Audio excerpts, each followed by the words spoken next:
Hi, tonight I want to talk about anger and the difference between anger and violence, and how we can make anger our friend so that we don't give in to impulses that are violent. How can we understand anger a little bit better? So the first thing to understand is that violence is generally not caused by anger. That's a big myth out there, right? And people used to make the mistake of referring someone who's got a pattern of violence and dominating behaviour towards others to an anger management group, right? But actually, anger management is usually not the issue with someone who has a pattern of violent behaviour where they're trying to control others, where they're behaving like a tyrant in their intimate relationships or in their relationships with others who are vulnerable to their power. For those individuals, usually what they have is an underlying schema, a set of beliefs which makes them feel as though they're entitled to use violence and to dominate others and to be basically a tyrant. Now, there are different types of perpetrators of violence. I can't lump them all into one box and say they're all the same, they've all got the same types of traits and qualities. No, they have they can have a vast range of different sorts of traits and issues and reasons for having developed this pattern of behaviour, of course. And so when we're thinking about the subject of peace work and peace in the world, we have to be able to think about what is our relationship to anger and what is the relationship, or how do we conceptualise and understand violence and what's causing violence. And the number one leading cause really is just the fact that people believe that they have the right to be violent. Another thing that drives violence is a sense of feeling persecuted. Well, I'm persecuted, I'm a victim, therefore I have a right to be violent. And so it's raging and it's using violence as a recourse to justice. Okay. You know, if that's your thing, that's what you believe. But I'd say most people in society would beg to differ with that mentality. That's not the same as saying that we shouldn't contain violence and we shouldn't contain people who are violent using a reasonable degree of force when necessary, okay? And there are many theories out there about how to work for peace, and how to be an activist for peace, and also how to be an activist for social justice using non-violent methods. We can think about Gandhi and Satyagraha, for example.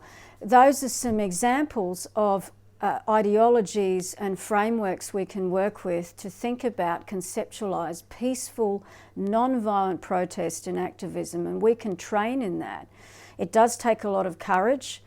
There are people around the world who still live in countries where they are experiencing extreme oppression under tyrannical governments, under governments where there's no tolerance for freedom of speech, where if you say the wrong thing to your neighbour and they denounce you, you can end up, or on Facebook, if you're allowed access to it, you can end up with a knock at the door and being down at the local police station being tortured. So I think sometimes we, as a society, if we're living in a Western country, we take a little bit some of those things for granted, that we get to speak out and have our opinions, etc. But getting back to the subject of violence and anger, I think people who have experienced trauma, who've grown up in violent situations, in a microcosm, under the reign of a little petty tyrant or someone who uses tyrannical and autocratic ways of relating in their family, and people are subjected to that. So I'm talking about situations of, say, family violence of different forms. Then people who grow up in that environment are often conditioned to think that anger is violence, that any form of expression of anger is a threat, and it means that a person is violent, and therefore they actually disown their own anger, right? Because they were never allowed to have it. But when we think about what anger actually is on a scale, right? It's on a scale from mild irritation right up to sort of hot anger and starting to get uncomfortable in our bodies, right through to rage.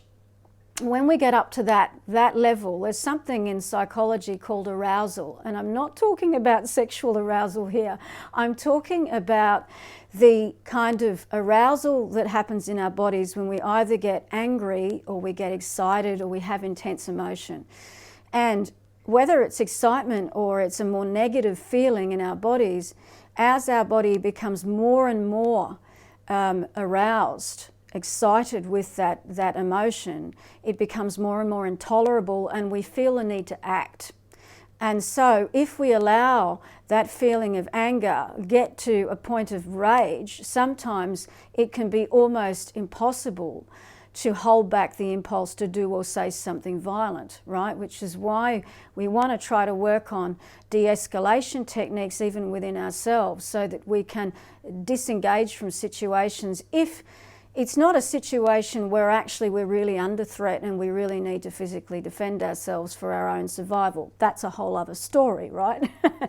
But basically when we're talking about looking at what anger is really just, it's often a gift to us because it signals to us that we need to look after ourselves better.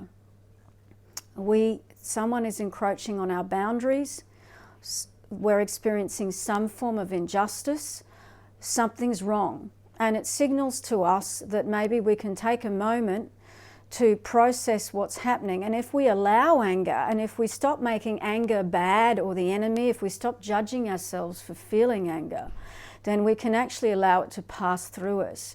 And this is a positive thing. It also helps us to step a little bit into our power and to realize that something's wrong. And often what happens is in relationships where we're experiencing abuse, one of the major features of an abusive relationship, just like in a tyrannical country, political situation, we are not allowed to express our disapproval. We are not allowed to express complaint. The person who is, I've got my cat here, this is Sarcelle, we are not allowed to express dissent, and we're certainly not allowed to express anger, never mind to rage against the tyranny that we're experiencing, because if we did that, that would be poking the beast. So we get conditioned into keep trying to pacify people, keep things calm, so that things don't get worse for us, okay? So people who are victims or survivors of abuse, whether living in it now or having survived it, often struggle with the issue of anger. They struggle with their own anger, and so they sort of kind of disown it. And the problem with that is when we disown anger, we tend to suck it up, and we end up, we can get sick, can't we? We can get sick, or we can get depressed, we turn it inward, we feel hopeless, or it comes out in funny ways, a bit like having like something like a tube of toothpaste that we've filled up with too much toothpaste, and there's too much pressure being applied, and eventually it squirts out, you know, it explodes, something happens, right? It's a pressure cooker. And that may not be an explosion that comes out in overt anger, although that can happen, and that's when you're going to get someone who says, no, I'm not angry, you're angry, right? They project because anger's unacceptable. But equally it comes out through passive aggressive behaviour, right? So this is the kind of person who will sound pissed off, right? They'll sound annoyed, or they'll do something you'll think they're annoyed, but they won't own it. They won't own that they're mad about something. It's much healthier to be able to own our own anger and to understand why we're upset and angry, to try and process it, to take a beat before we express it so we don't say something we're going to regret later, but to keep it at a proportional level so we're not raging on people and we're not tempted to use violent or verbally abusive behaviour. Now, getting back to what violence is and what causes violence. Violence, when we're talking about violence in that sort of way that we're thinking about, that is like using physical violence, using deliberate dominating behaviours, things that intimidate, frighten and control, are designed control and have someone under our control, yeah, when we're seeing a pattern of this, it tends to come in a cycle, right? We have the honeymoon phase, which later sometimes just becomes the build-up phase, right? And then we have an explosion, and then we have a period of sort of what might look like remorse. Often it's buyback, it's kind of seduction, it's a mixture of things, right? Where the person is trying to sort of get us to either forgive them. Sometimes they are apologetic. But the major feature of an abusive relationship is there's a pattern that starts to emerge where someone is really doing things that you know are wrong, right? You know that it's wrong, what they're doing. It might be the way they speak to you.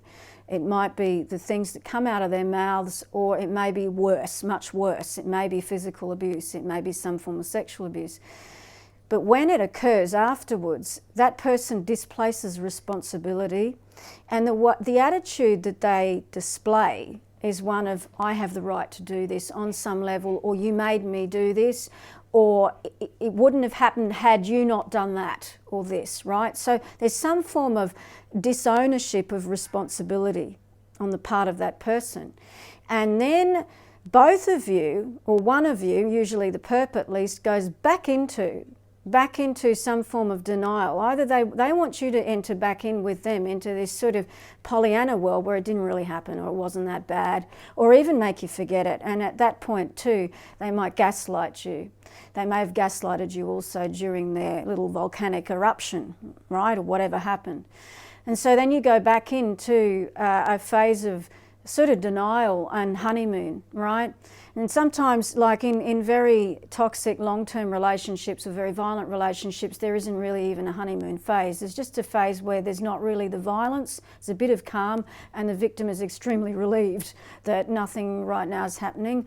But they tend to walk on eggshells, and they tend to get conditioned. So these are things that emerge, and patterns that emerge in a truly violent situation. And we've got to understand that people can, on occasions, mess up and be violent in some way, regret it and realise they've done the wrong thing, have remorse, and never do it again.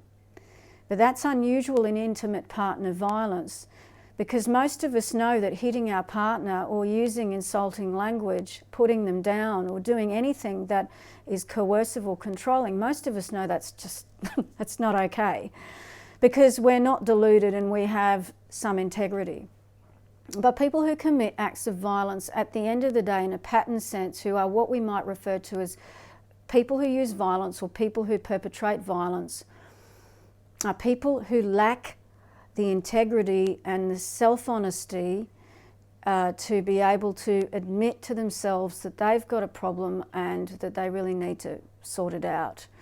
And even when they do admit that they have a problem, it's quite a long journey towards, in some sort of therapeutic context or clinical context, to work on the reasons that they feel they get such a rush of power from using violence, and the sorts of usually endemic patterns that they've developed through childhood conditioning, through things they've experienced, through trauma, and various things that lead to them using that violence. So how is this relevant to the world that we're living in today? Well, what I want to get to is there's a link between the micro and the macro, right? What we see in our homes, what we see playing out in our relationships also is what we see playing out in politics, what we see playing out with people who choose to use violence and who really are on the offensive, who decide to commit mass violence or depraved acts of torture or terrorism. These people are also operating just like our little tyrant in the household, who can be very dangerous and even become homicidal. The same goes for these people who make policy decisions about how they're going to deal with whatever gripe they have in the world. And so you'll get these situations where people commit horrific acts of violence, whether it be terrorism, whether it be war crimes, however you want to frame it. these people are not committing these acts of violence because they're just angry and their situation is unfair. That's an oversimplification, and it's a dangerous oversimplification. People are committing these, and let me point out, if that was the case, right, if it was just the case that because of injustice people commit violence, no. People commit violence because they believe that that's the solution, right? We can flip it around. We can say that people who have a lot of power commit violence, who have many choices, who are wealthy, and they still commit violence.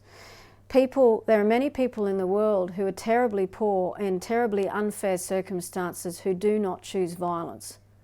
So this idea that violence is something that people just do because there's injustice is a fallacy, and we need to kind of really unpick that idea and think about it and understand what causes people to become extremist in their views, right? And it's usually some form of indoctrination, some form of belief that the other person is the enemy. So let's have a look at that and think about that when we're reflecting on strategies around how we can contain dangerous individuals. And let's not be naive about why people are violent. People are violent for lots of different reasons, and absolutely I will acknowledge that you have also people where, we've got our jails full of people with impulse control problems, right? Who've got maybe some form of damage or a lack of development in that frontal cortex region that governs the way that we inhibit our behaviours and our impulse control. People who have complex trauma, people who've had terrible childhoods, and people who sit up more up that psychopathological end of the spectrum, who genuinely have zero empathy and take great pleasure in being sadistic. However, again, those people are up that end, and we need them to be diagnosed by criminal psychologists and psychiatrists who can identify what the danger is of recidivism. But getting back to what violence is, when we're looking at it in our communities, when we're looking at our choices around activism and peace work, when we're looking at why wars happen, yes, they're complex. Yes, sometimes we do have to go in and use force to bring about some form of equilibrium. Think about what would have happened in World War II if we didn't do something. Yeah? We'd have quite a different looking world. And there was a lot of war that occurred. There were a lot of terrible things that went on. And there were some terrible war crimes committed on both sides, right? But we're in no doubt now, looking back, as to what the outcome needed to be. So we need to be very careful when we are making decisions about how we are going to agitate for a better world, how we're going to create a better world, to think about the things that we know and hold dear are actually working in our societies, and how we can build upon those things, right? Rather than just falling into a cynical pit of despair. And we need to start to look at really the truth about what causes violence. And yes, poverty is one of those things. Economic situations lead people to desperate behaviours, absolutely. And there's no getting around that. We have to think about how can we create a fairer and more just world, yeah? But we also need to get away from this simplistic notion that violence is just like caused by injustice, okay? Or violence is just caused by anger. No, that's a myth, okay? Violence is caused by a belief that violence is the answer.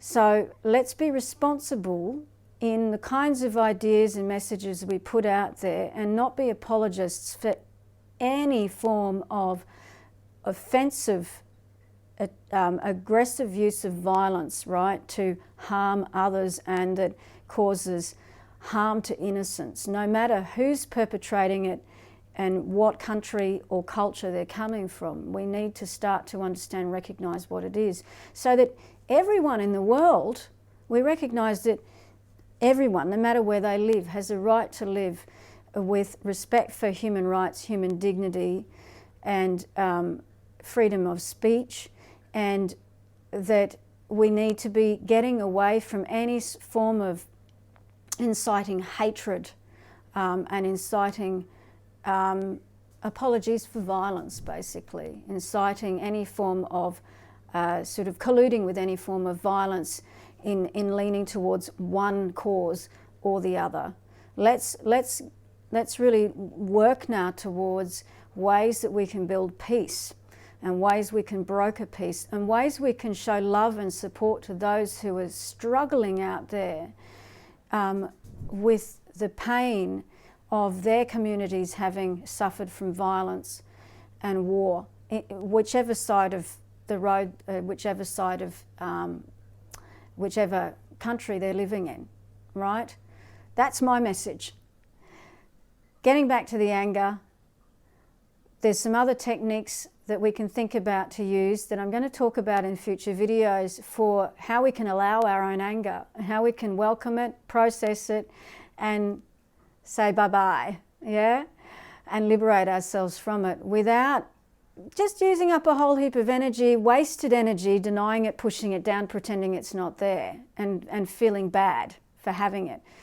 Having feelings about feelings is not very productive, right? It's best to allow those feelings to come in and to acknowledge them and have a look at them and examine them. So in the next video, I'm going to be talking about some very easy techniques to do that, so we can learn to self-soothe and try to maintain that inner equilibrium and work towards helping us build peace, at least in our little worlds, in our immediate world, right? Okay. Peace and love to everyone. Hope you're having a lovely night and have a wonderful weekend. Bye.